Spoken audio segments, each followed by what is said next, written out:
This was an act of unacceptable, despicable violence that is completely at odds with everything we are as a country.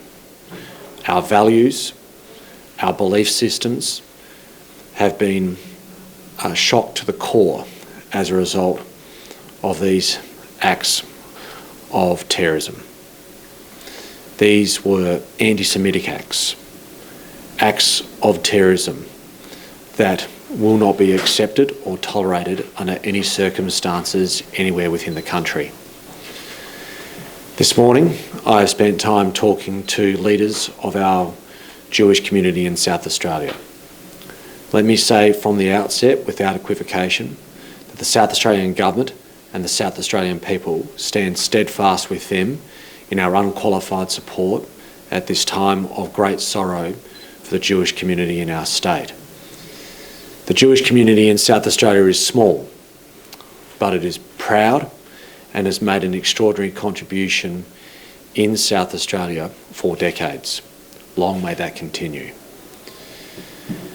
Critically, overnight, of course, we saw our authorities get into action to make sure that all concerned are protected where we can.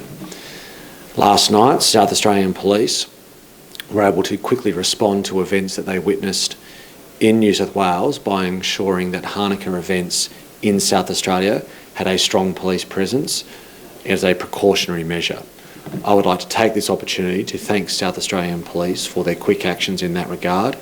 It was certainly very well received from those people that were present at those events, including one particularly large one at Ramal Park within the city.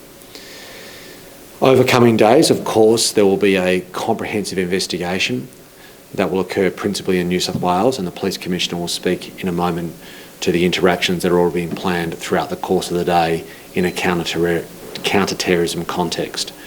A National Cabinet meeting has been convened by the Prime Minister at 3:30 p.m. today. Of course, I'll be in attendance virtually at that.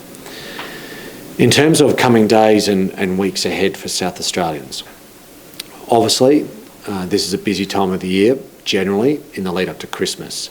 There is a major event occurring in South Australia starting on Wednesday with the Ashes Test match at Adelaide Oval. As is always the case with any major event, particularly those at Adelaide Oval, there are ongoing risk assessments that occur in the lead up to these events. Given the events that have occurred yesterday in Sydney, there will be additional protocols put in place at Adelaide Oval. This is done only as a precautionary measure, but it is appropriate that we are at a increasing sense of alertness just at the moment for the time being.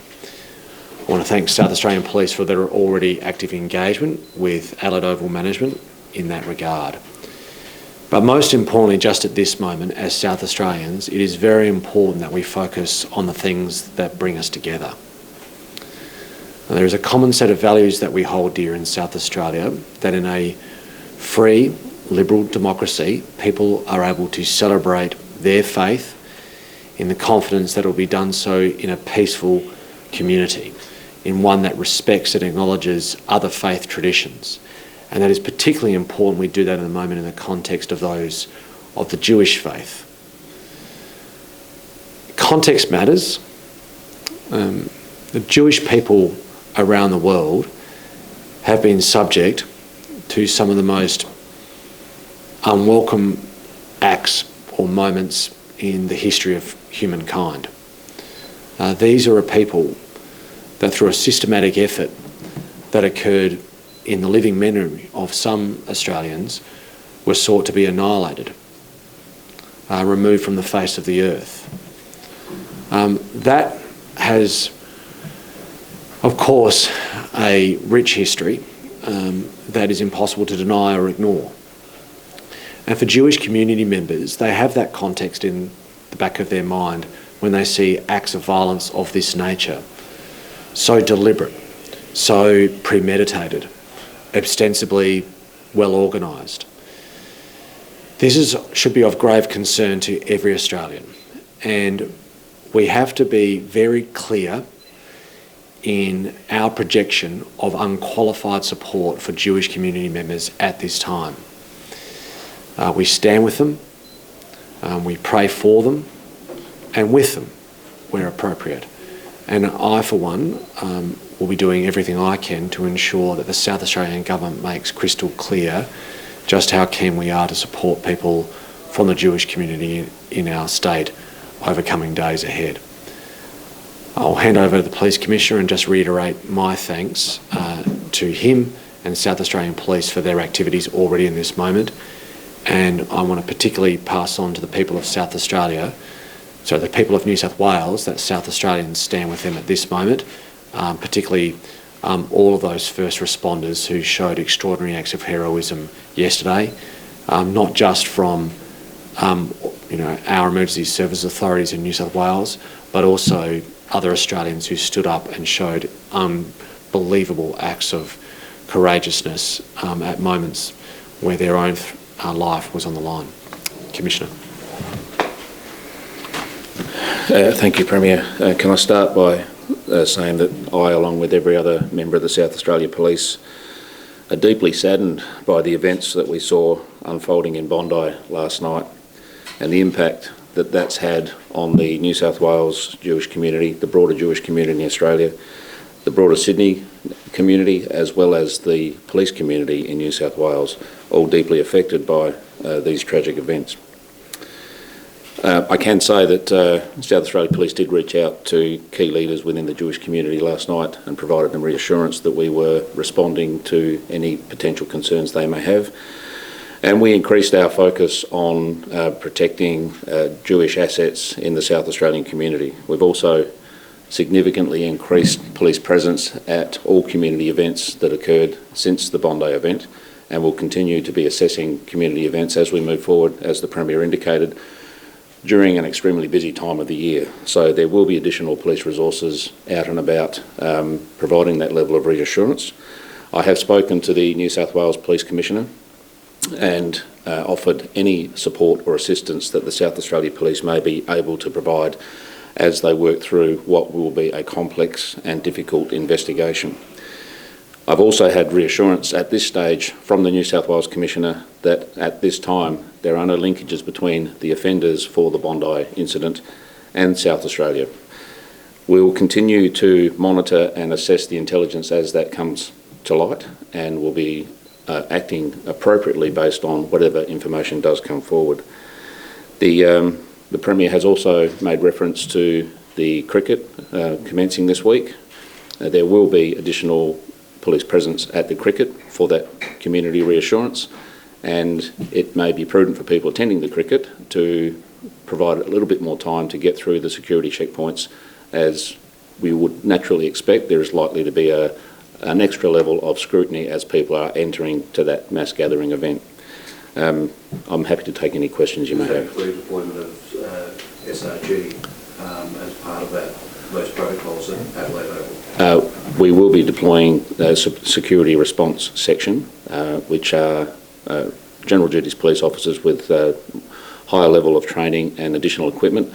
Security response section was created a few years ago specifically for providing an enhanced level of security in public places and at mass gatherings, so they will be deployed in and about the cricket, yes. Commissioner, would there be any other protocols put in place at the cricket besides more police officers and bigger security checks? We have an events planning team that are now currently working with the Adelaide Oval to ensure that we are taking every opportunity to provide that reassurance to people attending the cricket and any other community event in South Australia that all reasonable steps have been taken to make it as safe as possible. There is no intelligence at this time that indicates that there are any increased levels of threat or security risk around the cricket or any other community event, but notwithstanding that, we apply a level of diligence to make sure that people attending can do so with that confidence that they are attending a safe and well-managed event. Is Adelaide Oval a declared precinct already, or does it need to be made a declared precinct for Wednesday? It's not a declared precinct. It is essentially you're gaining entry to the Adelaide Oval, and you are under the control of the obligations imposed by the Adelaide Oval in relation to that screening and bag checking. Could that be part of the response? I don't know that there's a necessity for it to be a declared precinct. We have made several declarations in relation to shopping centres. We're working through a process now to make declarations in relation to public transport hubs, and that's an ongoing piece of work for us. But at this point in time, we have sufficient arrangements for the Adelaide Oval that I can't imagine would be enhanced by declaring it as a precinct. Commissioner, will the police at Adelaide Oval, the special force you mentioned, will they be more visibly armed with different weapons? Well, I'm sure you have seen our security response section in and about large gatherings, and including Rundle Mall. They do carry rifles, and they are fully visible. I suppose there's a balance between the concern about police officers carrying rifles in and about the community, balanced with the need for us to be able to effectively respond to an event should an event occur, and these police officers are specifically trained for that purpose. But that's not only Adelaide Oval, would that be also the approaches to Adelaide Oval? Absolutely, yeah. It's the precinct itself, yes. Commissioner, can you just talk us through the decision to continue the event last night? I imagine it would have been difficult weighing up the community's need to celebrate, but with the risk as well. These sorts of considerations are active considerations whenever we see an incident like what happens at Bondi, and we need to remember that, as the Premier said, this is the most significant terrorism event we've seen in Australia's history, and we are fortunate in South Australia that we've had no such event. We've had no significant terrorism-related offences committed here, so we do balance the need to continue with what we would describe as normal community activities, but making sure that we apply that security lens across that people can attend those events safely, and that we have the right sort of posture in place to make sure that safety is achievable. Can you take us through what the events were and the response was at Rymel Park last night? Look, I won't go into detail other than to say that we increased the level of police presence there on the basis that the significant event with the tragic circumstances that occurred in Bondi was in the forefront of everybody's mind, and our responsibility is not only just to ensure people are safe, but people feel safe. And we achieved that by deploying additional police to the Rymel Park event, and as I said, we'll continue to assess every other event that's occurring in South Australia over the coming days and weeks. Do you have an idea of how many extra police were sent there? We tend not to elaborate on the number of police we deploy to these events for operational reasons, but I can provide an assurance that there will be extra police at all of these community events that you would reasonably expect to have police there for. Do we have sort of an anti-terror watch list as such here in the state, and as part of the response to Bondi, will you be going and visiting those? We do have a list of known entities that come to our attention, and there's an ongoing assessment of people who manage to find themselves on that list. I won't elaborate any further. Is there any reason to that? You've said there's no intelligence suggesting that anything is imminent. We have no intelligence that would indicate that there's any heightened level of concern in South Australia. We don't have any indications that there are any people in South Australia connected to the Bondi event, nor do we have any increased levels of concern about any particular individual beyond what we were doing last week. How many names would be on that list? I won't elaborate. This has been termed a Port Arthur moment in terms of no more words, time for action. Anti-Semitic laws governing anti-Semitism and hate speech tough enough in South Australia? Do you need more teeth? I believe the legislation we have here is effective, but having said that, this is an opportunity to review existing legislation, to look for opportunities to provide additional appropriate powers to investigators and police officers responding, and to ensure that there are sufficient sanctions in place to discourage people from behaving in a way that threatens or harms other members of the community for religious, ideological or political reasons. Have you been concerned about some of the rallies here where, for example, from the river to the sea and other slogans have been chanted that are considered anti-Semitic? We have been closely monitoring all of these rallies, protests that have occurred in South Australia, and I think there is a stark contrast between what we see in South Australia and some of the protest activity we've seen in other parts of Australia. Once again, I think that's indicative of the South Australian community and the generally respectful way people are able to express their views. We don't always agree with people's views, but what we've seen in South Australia, whilst they're being monitored very closely, hasn't given rise to any particular concerns at this point in time. In terms of victims, you've talked about the offenders and linkages to South Australia. In terms of victims, are we aware of any South Australians ever caught up in this? At this point in time, there is no indication of any South Australians who were involved in Bondi as victims.